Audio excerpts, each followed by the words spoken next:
Inspired Talks of Swami Vivekananda.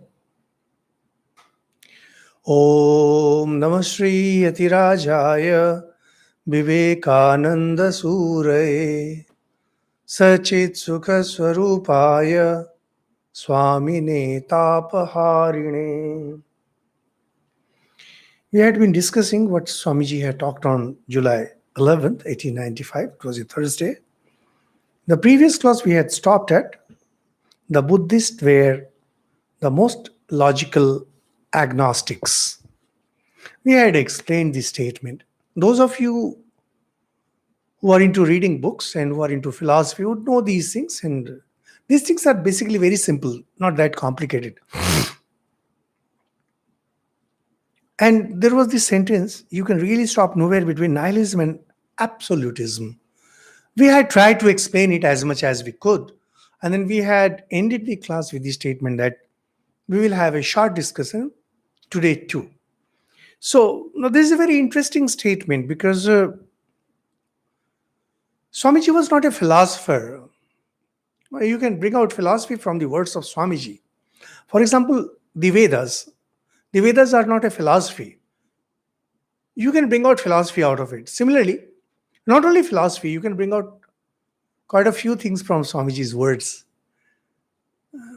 If you have listened to the first talk where we introduced Inspired Talks, Swamiji is that ancient sage of Sanatan Dharma, eternal religion, who came in the present times. This statement has come from none other than Sri Ramakrishna himself. Usually you will see that the great speakers and orators and even the teachers, even in India, forget about the Western world, they become extremely famous in their times because it's because of Siddhi. They have some yogic powers earned in all probability in the previous birth. They become very famous. Once they are gone, their popularity just tapers off. Then if you want to find out some book written by that person or speeches of that person, you'll have to struggle, really struggle.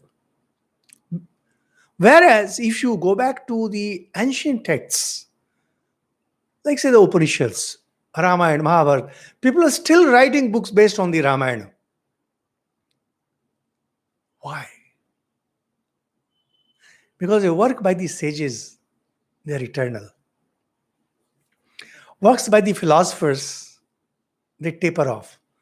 And works by the preachers have absolutely no value. If it can last their lifetime, that itself is big. Think of even a person like, say, Socrates, such a great philosopher. Imagine his popularity during his own times, that he had to be poisoned, he had to be eliminated. And think of Jesus, Socrates in his time and Jesus in his time. Socrates was definitely much more known than Jesus was known in their respective time. And how is it today? How many people know Socrates? It's confined somewhere in the textbooks. Very important personality in textbooks, no doubt. Outside, no. Jesus, well, Christianity is the biggest religion even today in the world. Whatever people may say in criticism of religion, the fact is that religion is the greatest moving force and it's the greatest motivating force. Because it carries the flame of God, the flame from God.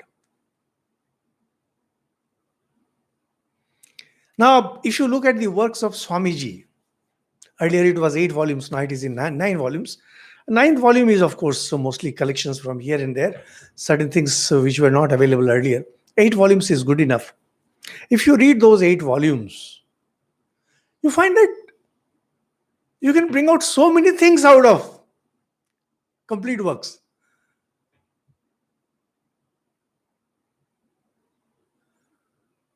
I often say Swami Vivekananda is Veda Swarup. He's like the Vedas. As from the Vedas, so many things came out. Just like that, from Swamiji, so many things can come out. Just to think, I still have a desire to write a book on Swamiji's future predictions, futurology. Futurology found its relevance and its respect when Alvin Toffler started writing books. Third wave, future shock. Now, if you go through the works of Swamiji, and for that, of course, you have to take reminiscences also and life, because not everything is in the complete works. The kind of predictions he had made, it's unbelievable, particularly in his own time. For example, he said, Shudra caste will go away from India. Then somebody asks, then who will do all this menial work?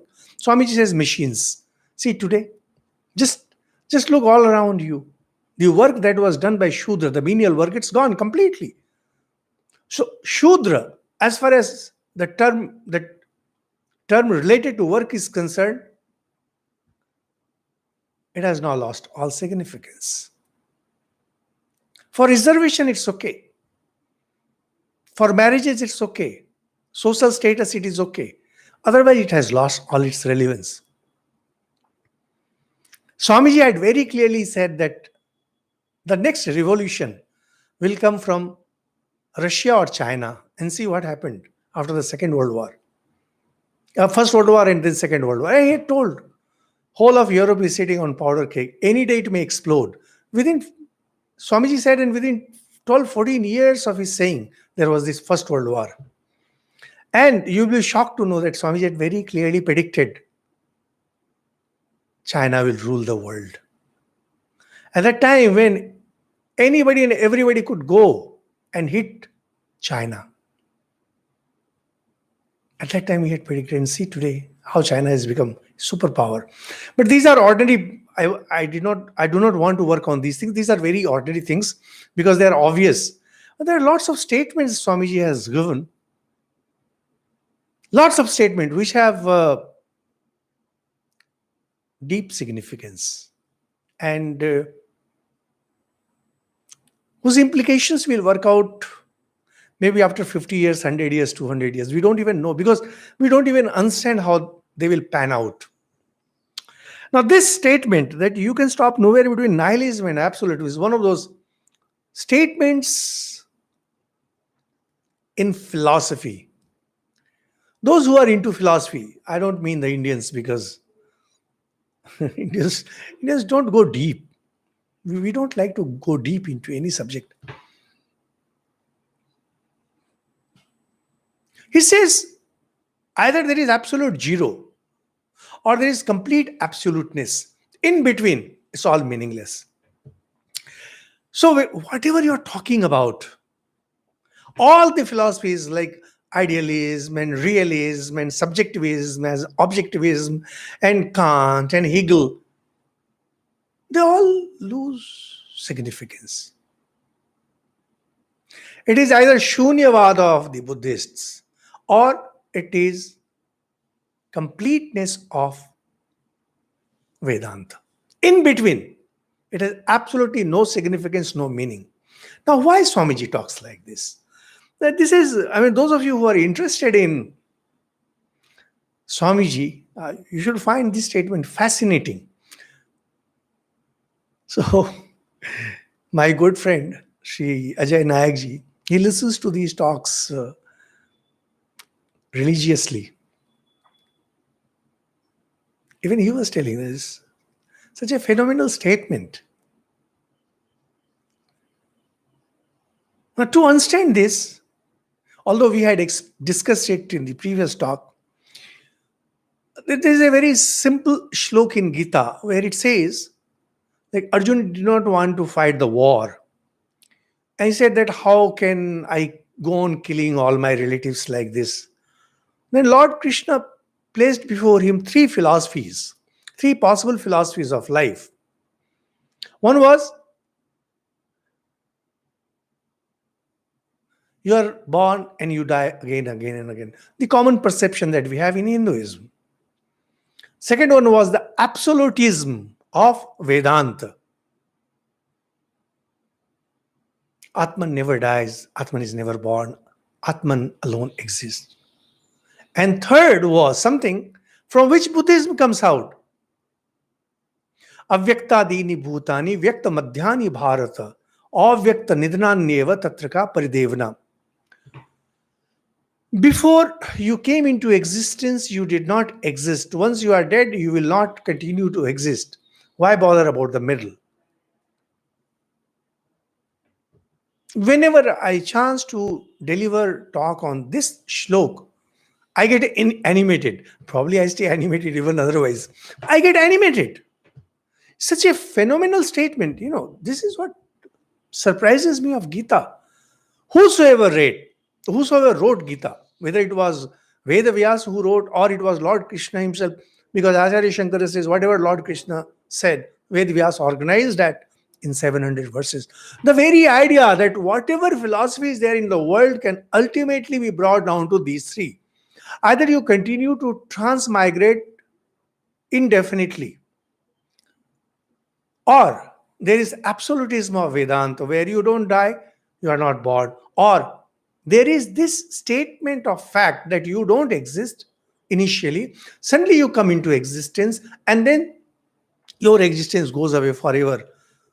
For example, take the case of a pot. There is a pot, they use it in the sense of abhava, absence.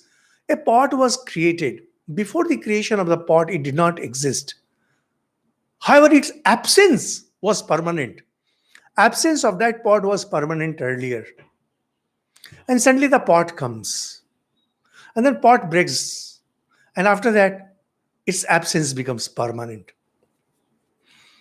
So permanence of abhav, mind it, the term is abhav. That is non-existence. Permanence of non-existence is the truth.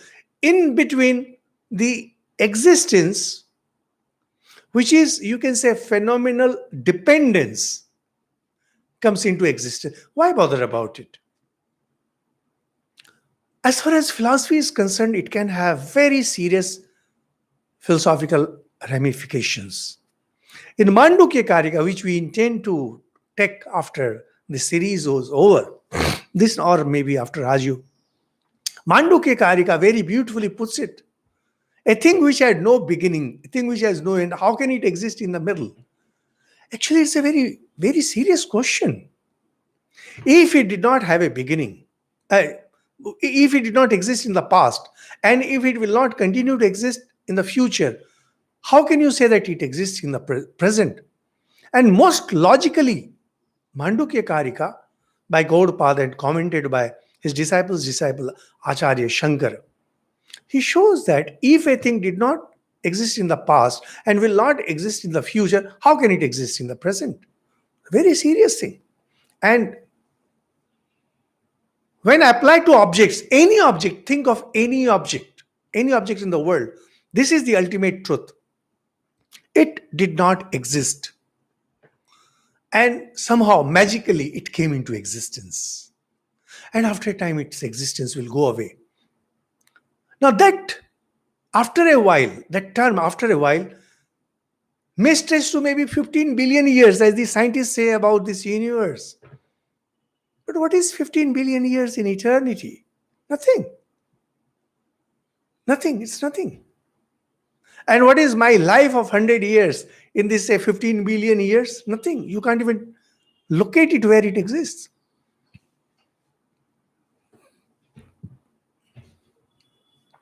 The only thing you can say in defense of existence is that look, there is transformation, and transformation is the fact. You will say, for example, there is clay, and from that clay, pot has come out. But mind it, we are discussing the form. Let's not worry about the essence. Right now, we are discussing form. But supposing you try to play around words and you say that no, actually transformation is the reality. So clay has become pot. I was something else and I have become something else. Ultimately, you mean to say that matter is getting transformed. So one form is getting transformed into another form. And that is how it is continuing.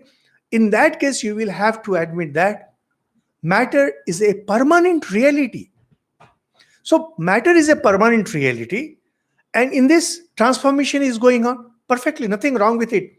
So you admit that matter has permanent existence. If you say that matter has permanent existence, then you become an adherent of Sankhya philosophy, according to which Purush and Prakriti are two eternal realities. Prakriti means matter, energy. Purush is pure consciousness. Those of you who have been listening to our talks, and those of you who have been listening to Raj Yoga talks and some of those Vedanta talks, would realize that Sankhya philosophy, although it sounds quite interesting, and yoga as far as practices are concerned sounds very interesting, but when it comes to ultimate philosophy, it cannot stand to reason. How can you have two fundamental realities? Worse, how can consciousness and matter come together? Because matter has no understanding, it cannot move. Consciousness, it cannot move. Matter does not have the will. Consciousness does not have the active power. So then you will have to say that consciousness is all pervasive. If consciousness is all pervasive, then matter cannot have an independent existence. It's such a simple logic. And believe me, my dear viewers, whenever I read these books of philosophy, my head reels. I don't know why they go on creating words. And now I have made it a principle. Any philosopher who uses words is not to be relied upon. This is rule of thumb for me. If you use more and more words, words which need explanation, Acharya Shankar never uses.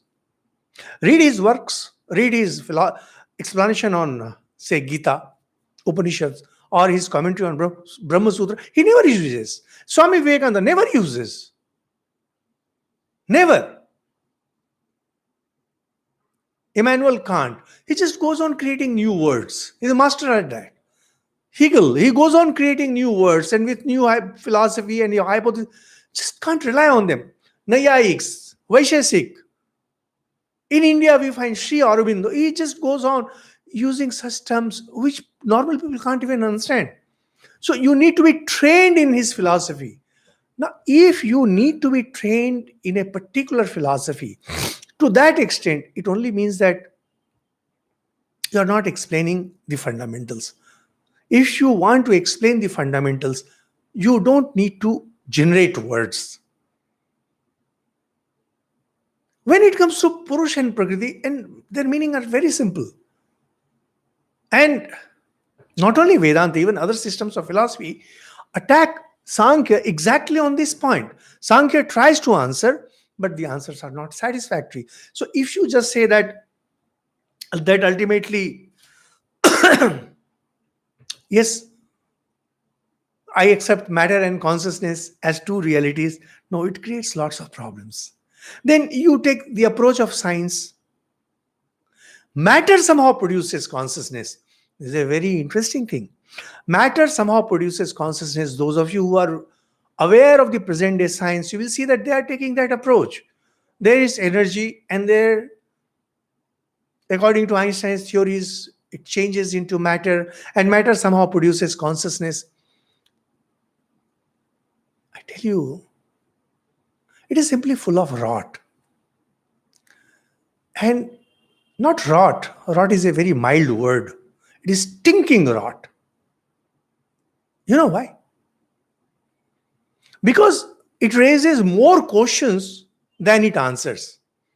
Because most importantly, the moment you say that the root, the origin of everything is energy and matter, you can't even explain how subjectivity comes. And that is where entire problem of consciousness today is stuck up. They don't know how the subjectivity comes. For example, you can explain what is a cow. When we were kids, we had to write essays on cow. You can go on writing And those who are geologists, they can explain the entire mechanism of the physical mechanism of a cow. But can you say how a cow feels or what it means to be a cow?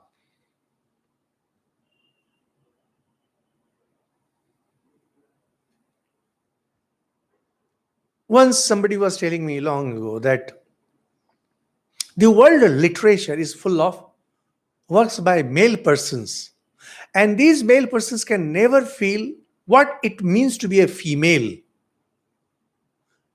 Even if you write a book even if you write a book which is female centric, no male member can ever write a work which is female centric because he can never understand what it means to be a female. You, dear viewers, you can never understand what it means to be a monk. Only I know. And a monk, howsoever he may go on sermonizing about how to solve the problem of life and world, he will never understand what are the joys of being a householder. How do you explain subjectivity then? In spite of big things that science talks, and naturally, you see, I am such an ordinary person in every sense. My studying and my understanding of things is so meager. I cannot talk to any scientist or any philosopher. But I have this much of common sense that if fundamentals are to be expressed to me, they must be expressed in the simplest possible terms. If your words are not simple, I can assure you that you yourself don't understand it. There's that famous Occam's razor where he says it has to be simple. If it is not simple, if your words require explanation, it means you yourself don't understand it. Simplicity is God. Simplicity is the ultimate test of truth. Just look at science. They're completely engaged in creating bigger and larger equations which nobody understands. And they're busy proving and disproving, which nobody understands. And they have medals and field medals, and they have Nobel Prize and God. And they also have Nobel Prize in economics, my friend was telling me. See, such theories you can you can go on walking for 15 minutes. Walk for 15 minutes, you can give a theory. Now bring some data, some this and that, and have nice pull and pull, and you get a Nobel Prize. Try putting it in the grounds and it doesn't work. Why? Because you are filled with stinking rot. That is what you are. But the most important thing about matter is, see, even if you say that, let's not talk about matter, let's go back to energy. But you know that energy as fundamental truth has lots of questions. And as those who talk about Big Bang, and I'm sure that in next 50 years or 100 years, science will change a lot. Whatever we are discussing today will become absolutely obsolete. These things will have no value because newer terms will have come, newer ideas, newer theories will have come. However, as it stands today, they say that there is event horizon and singularity, all those big words. What they mean to say that? There is not only the element of unknowability, it is unknowable. It's not about doubting the truth. It is simply, we have no answer. You are just saying that. When you talk about singularity, when you say that equations collapse here and event horizon, basically you mean to say that you don't have any answer beyond that. Where from comes subjectivity? Where do you say the whole thing is originating from? You don't have any answer. But a bigger problem that awaits is that matter transforms. Matter does not maintain its pristine nature. So it cannot be fundamental. To be fundamental, it must be fundamental. It must always continue to be fundamental. something like 0. It never changes. Stay 0. It's a fundamental number, 0. Multiply any number with it, becomes 0. Add any number to 0, nothing happens to 0. Subtract anything from 0, nothing happens. 0 remains 0. It will never change. It grasps everything. Matter being compound, and matter, since matter undergoes transformation, it cannot be fundamental. And this same rule is applicable to energy too.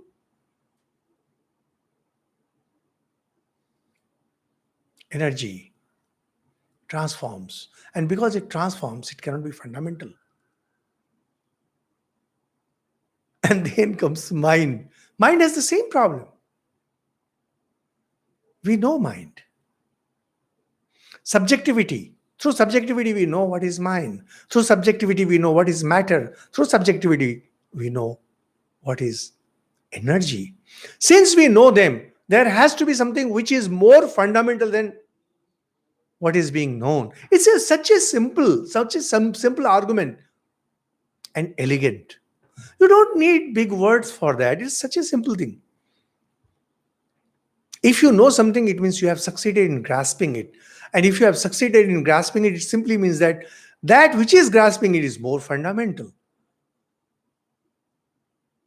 So matter, energy, and mind, all three are continuously getting transformed. All three have origin in one form or the other.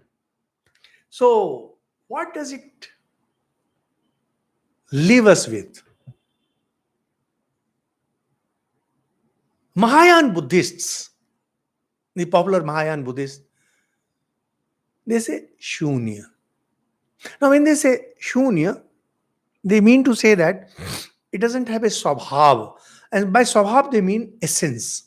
It does not have any inherent character as such.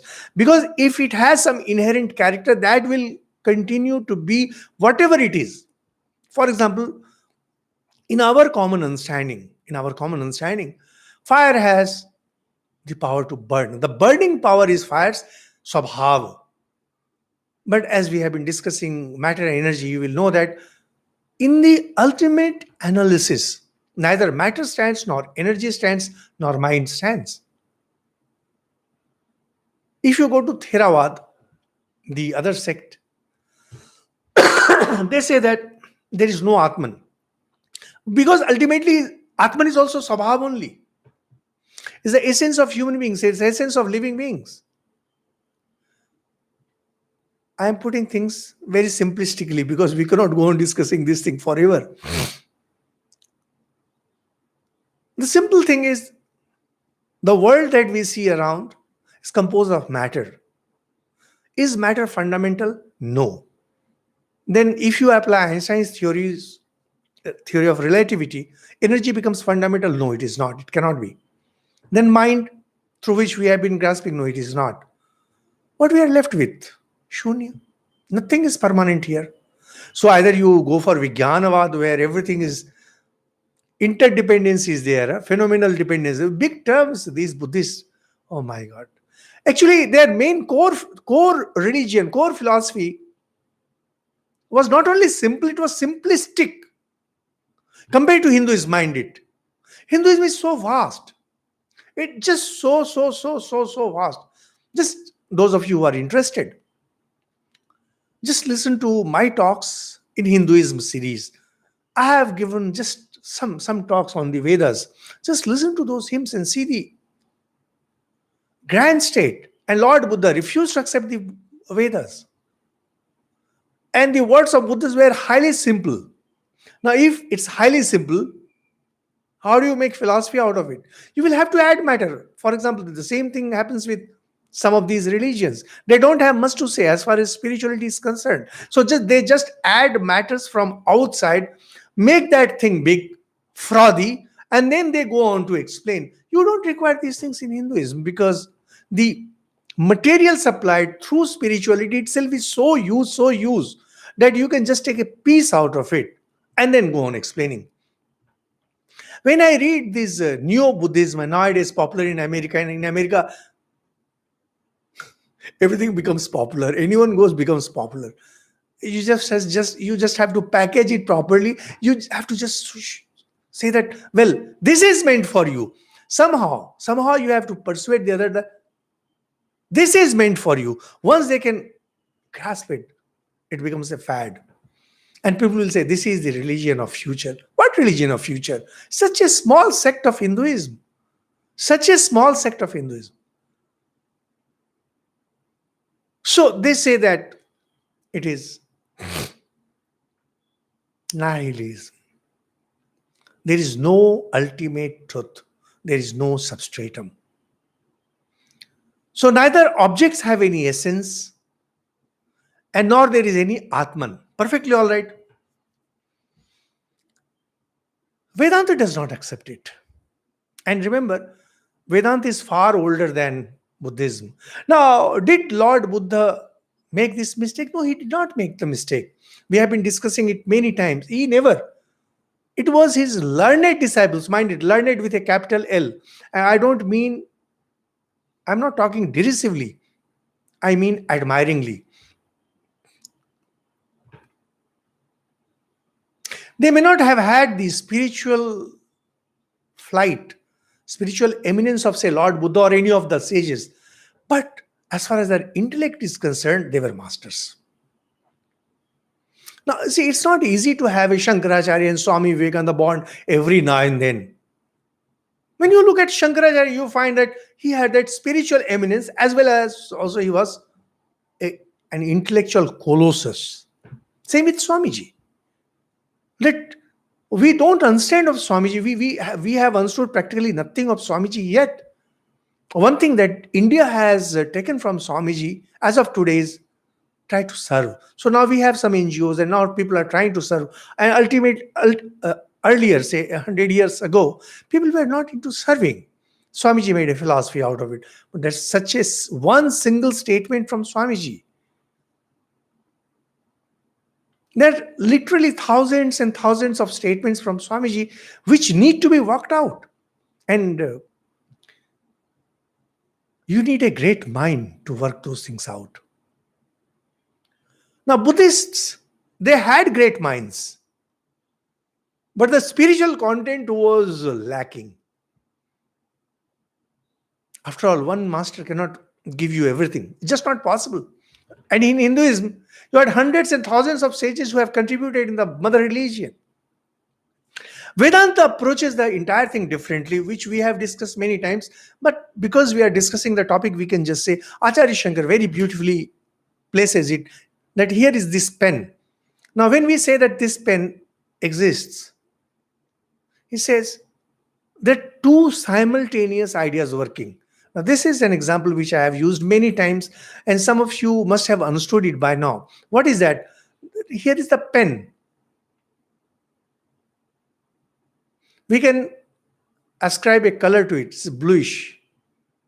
And there is also another attribute exists of isness. It exists, isness. Now, what Vedanta says, and at least Acharya explains it this way, whether it has a swabhava or not, let's not bother. It has no swabhava. Pen has no swabhava. Don't worry. But the understanding of this pen runs at two levels. One is pen, and the second one is being. Now, if this pen is destroyed, or if this pen's character is changed from blue pen, it becomes red pen. The other attribute of this pen, that is existence, it does not change. So when you say bring a pen, and somebody, instead of giving you a blue pen, gives you a pen with a red cap, it doesn't make any difference to you. Maybe you need a pen. Now, if all the pens are destroyed from this world, existence will continue to be. For example, here is this microphone. Existence will continue in this microphone. And ultimately, if everything is destroyed, then what will remain? That sheer existence, that cannot be destroyed. Because existence pure existence is independent of an object. So actually, object and its existence, they are related in such a way that object depends on existence and existence does not depend on object.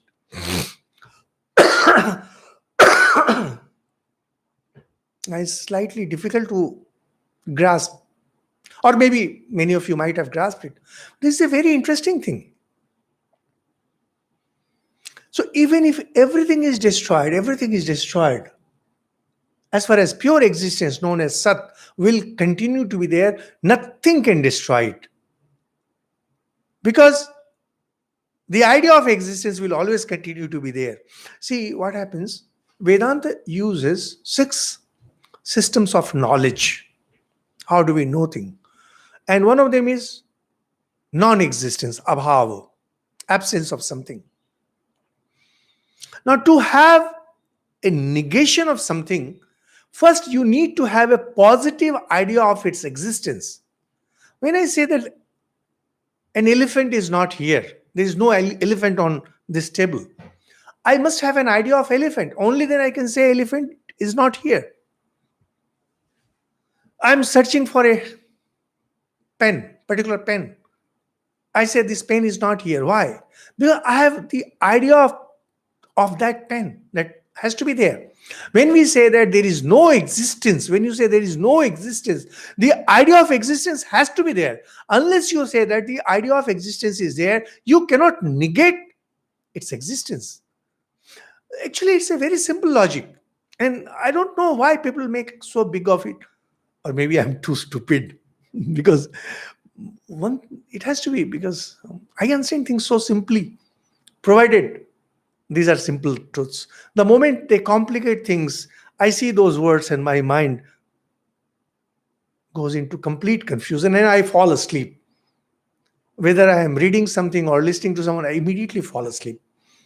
I find that simple things are being made complicated. And Acharya Shankar goes on to say that cognition is only of the object that exists, even if that be in imagination. And that is what pure consciousness is, because there is pure existence. And you love what you know. That is why it is Anandam. This is Satchidananda, Sat Chit Ananda. This is the absolute. This is absolute. Because when the Buddhists are talking about lack of svabhava, shunyata, when you say that it is lacking, you have to have the idea, positive idea of its presence. Now, if you get into philosophy, those of you who might have studied Buddhist philosophy as compared to Vedanta, you will see that greats like Vijnana Vikshu and all, they have given such elaborate arguments for and against that we can't even grasp those things.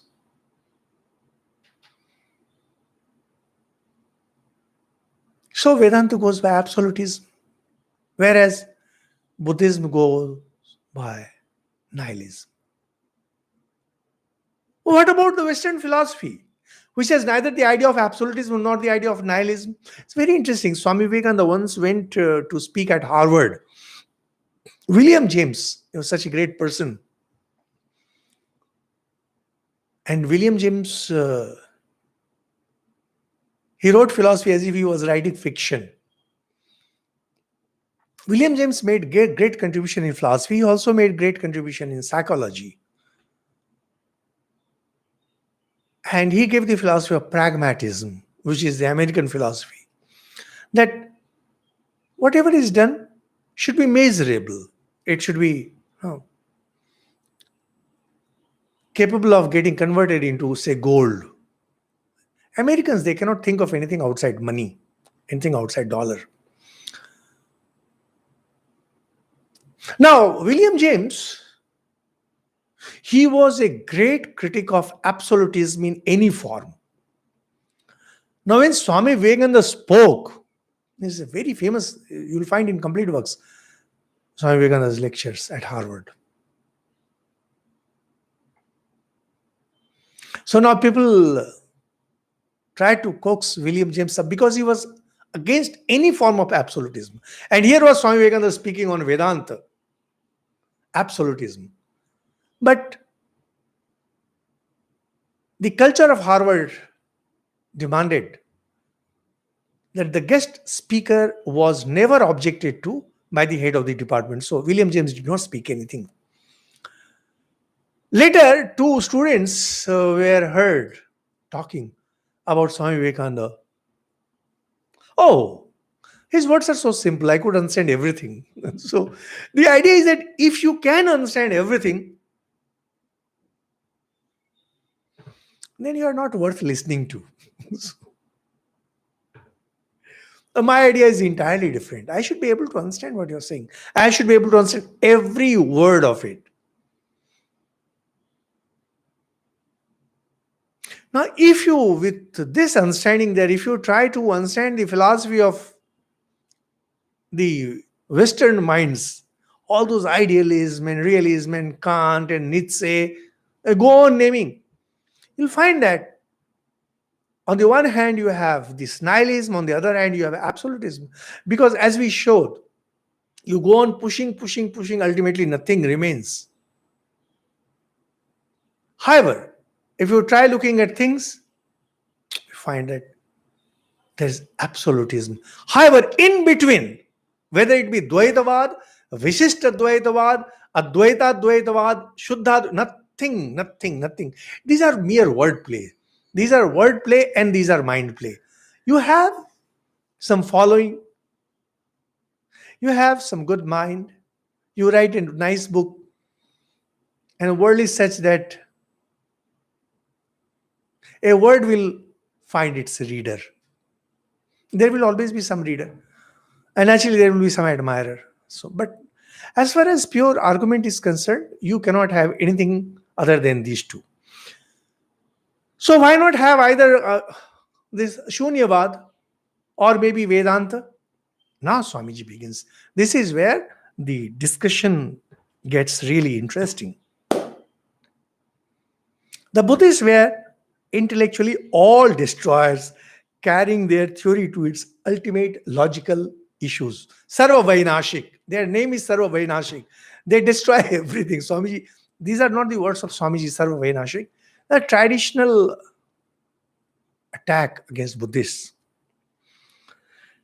The Advaitists also worked out their theory to its logical conclusion, reached the absolute one identified unit substance out of which all phenomena are being manifested. This is what we discussed. You might have found my discussion a little elaborate, little boring, but that's necessary to understand what Swamiji is saying. Otherwise, you wouldn't have understood. How not Lord Buddha minded, because Lord Buddha is God.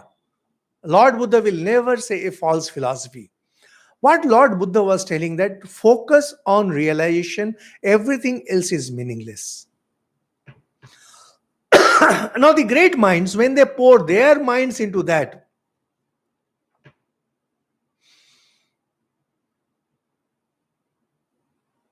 they can just go on elaborating.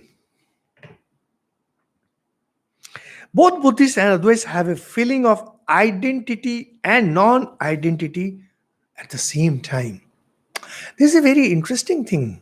Identity and non-identity. It is there and yet it is not there. Because there is that's why, Kshanik Vigyanvad, where there is a transmission of consciousness as if there is an identity and yet there is no identity. The very good example they use is, in Mandukya Karika also it comes. If you take a flame and rotate it very fast, it gives you the feeling of circle of fire. But you know that there is no circle of fire. It is just one flame which is being rotated very fast. There is identity and yet there is non-identity.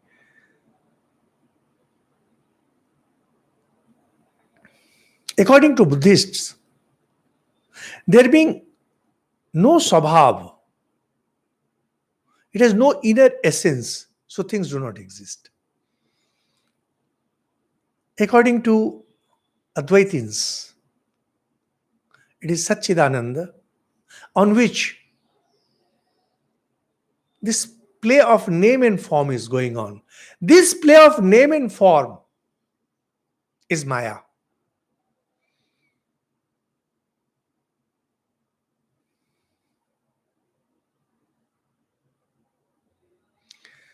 Now, when Buddhist philosophy came up, particularly after Nagarjuna, they became very powerful because Vedantis also did not have great minds at all the times. And those were the times when Vedanta was more confined into the forests and caves. It continued for a while and then came Shankaracharya. And it finished up Buddhism forever from India. Now, whether it was good riddance or not, we cannot say. But logically, he just showed that no, you stand nowhere.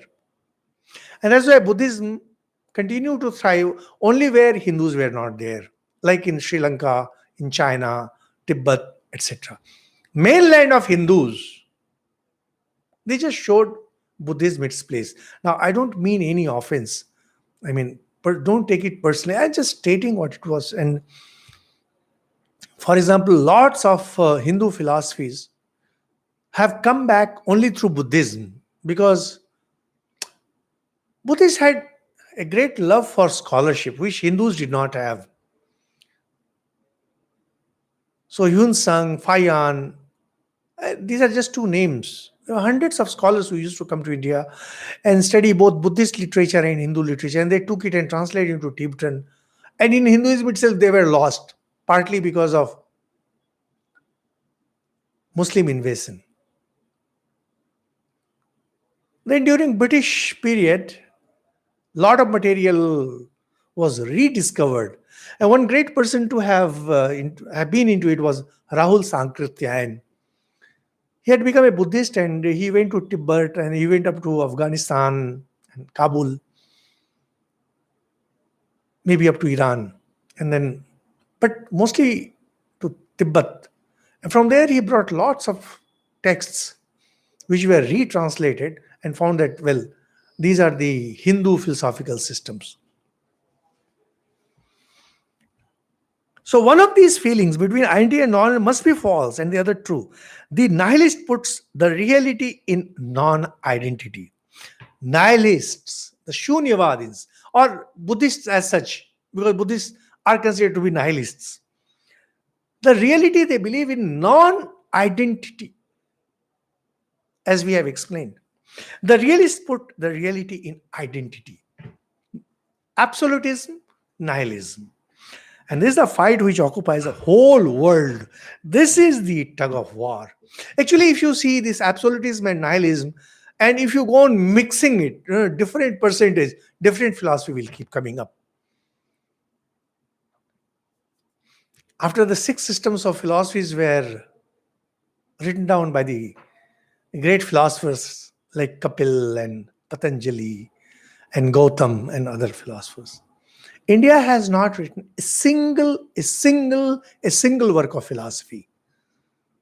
Acharya Shankar was a commentator on philosophy. So was Madhvacharya. And so was Ramanuja. Because these traditions are very old.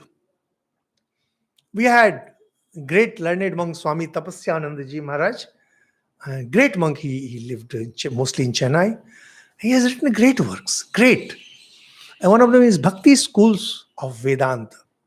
It's a beautiful book, Bhakti School. And he shows how Vedanta has a very strong tradition of Bhakti element, in which you have persons greats like Nimbark. Now, they were not philosophers. Although, if you read the Western philosophy, they are discussed as philosophers. They are not philosophers. They are commentators. Shankaracharya is a commentator. Once I was trying to talk to my Sanskrit department. They became very furious with me. Because for them, see, even Radhakrishnan is a philosopher. How can Radhakrishnan become a philosopher? He's a teacher of philosophy.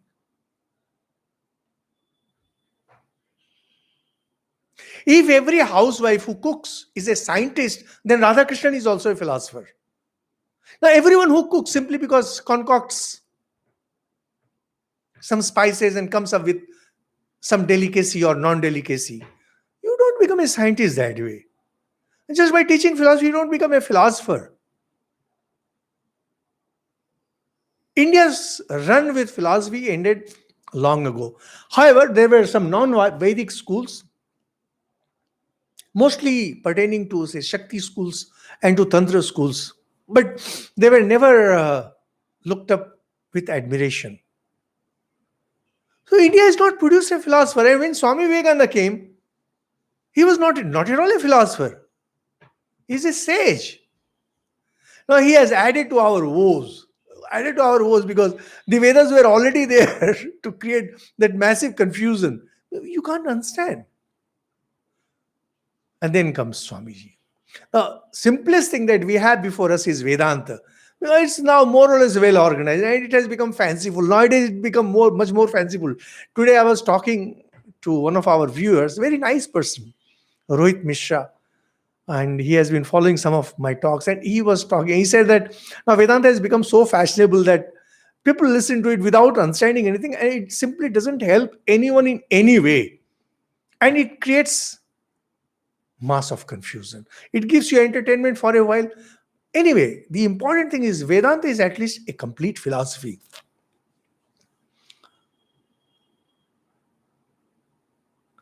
As far as philosophy is concerned, where they will take up this Western philosophy and will show how every philosophy is just a mix of Vedanta and Buddhism. Nihilism and absolutism in different percentage.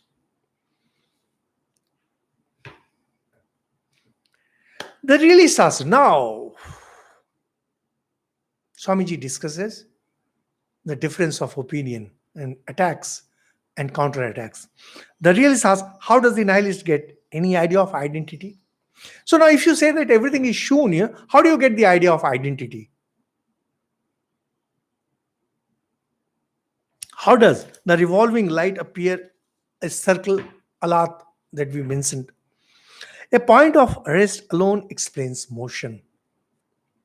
See, even if you say it's a relative motion, there has to be relative rest. The nihilist can never explain the genesis of the delusion that there is a background. There has to be a background.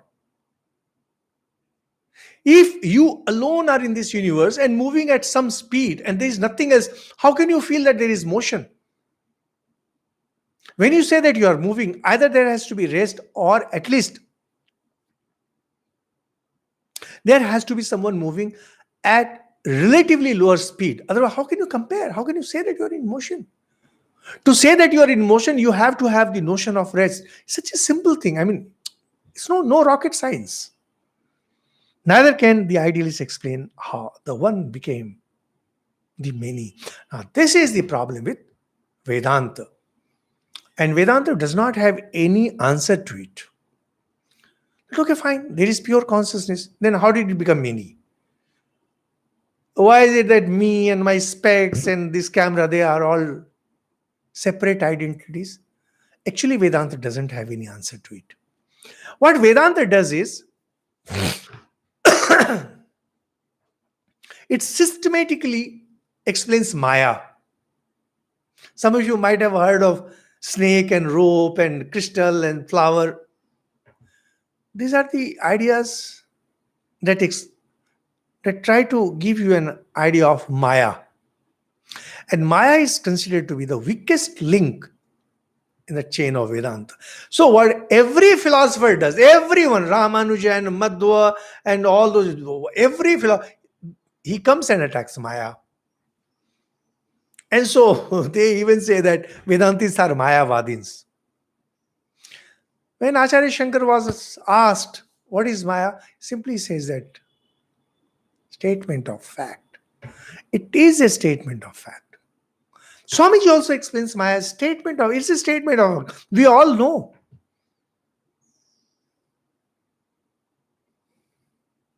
A dutiful wife loves her husband. Her husband is a blackguard. And yet she continues loving and caring for her husband. Why? This is Maya. A mom keeps on loving her son, and the son ends up being a blackguard. Why? This is Maya.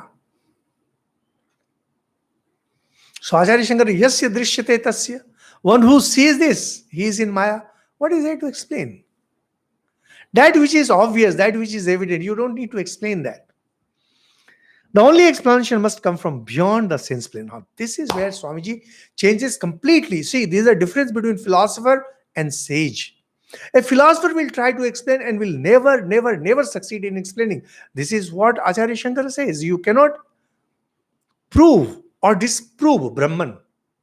Because to prove or disprove, your sense knowledge has to be involved. Your senses have to be involved. And senses can never grasp that which lies beyond senses. Same with arguments. You cannot prove or disprove something through arguments, because a better mind will come and disprove everything that has been established.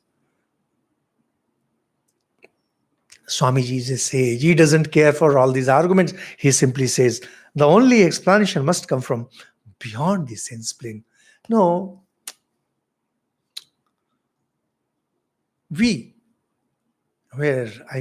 myself, and you, my dear viewers, we are not idealists.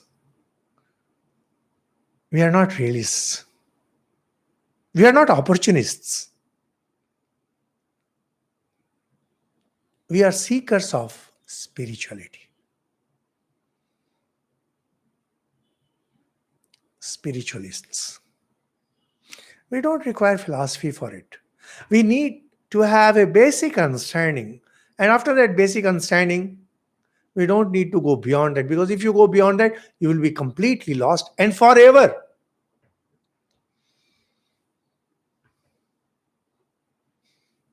It is like one of those loops. In my early days, way back in 88, 89, computers had just come and there was D-Base 3 Plus. And I did not have any formal training in computers, but I learned programming on my own of D-Base 3. And in those days, we used to have, for just forgetting the name, for Word. MS Word had not yet come. So once I found that I had made some mistake, and that looping just went on, and if then and do while end do. So there was some mistake in between do while and end do, and something it just went on looping and looping and looping. I found no result is coming out. So fortunately, in those days, there were where it could show you step by step where you are getting stuck up. And even at that young age, I was pretty young in those days, 27, 28, I started laughing at myself. This is what happens in the world of knowledge. You get into looping, you keep on looping, and you just cannot move out. Spirituality means to get out of that loop.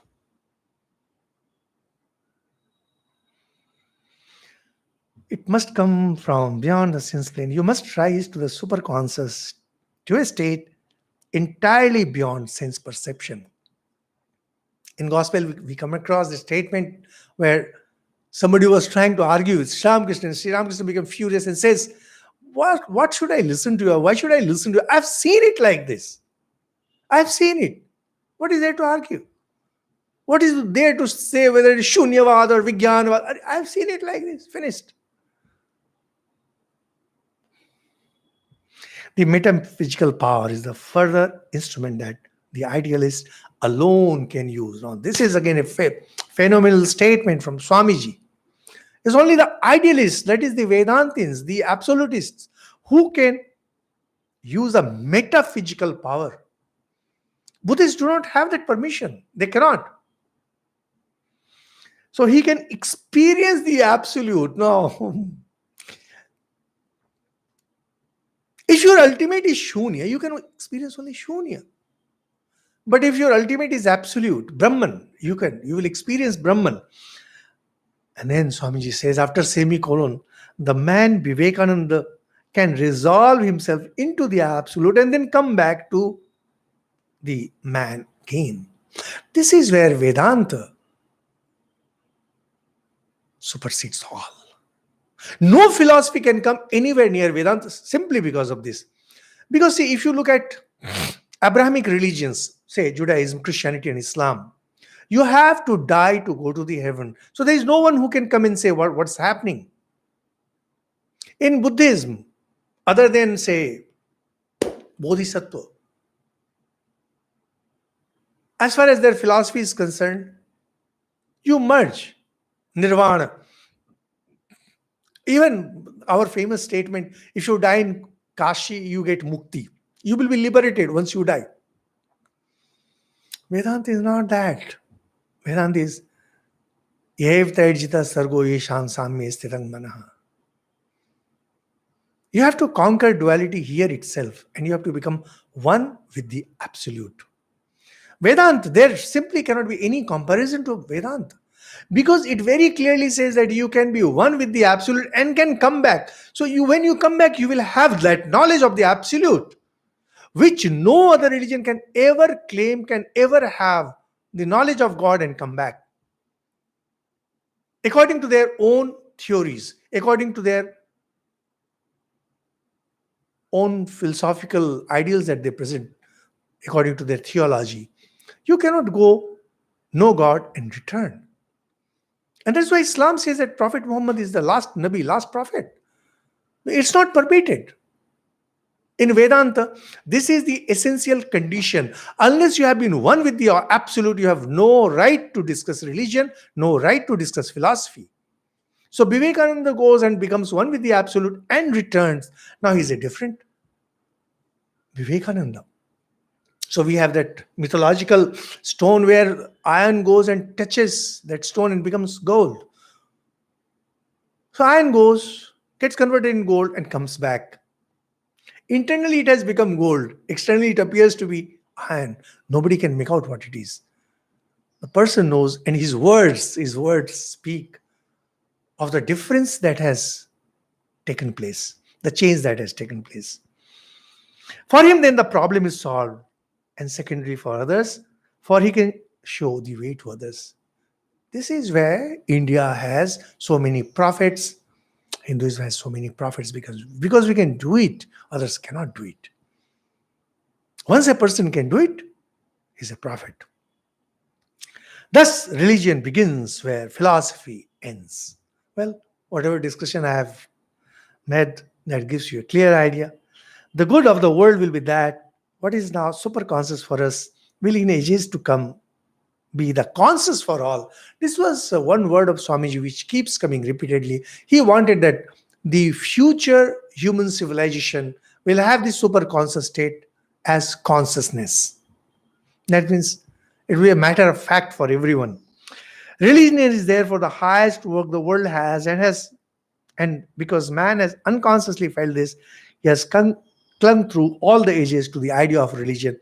Maybe we'll begin from this sentence because this also needs some explanation.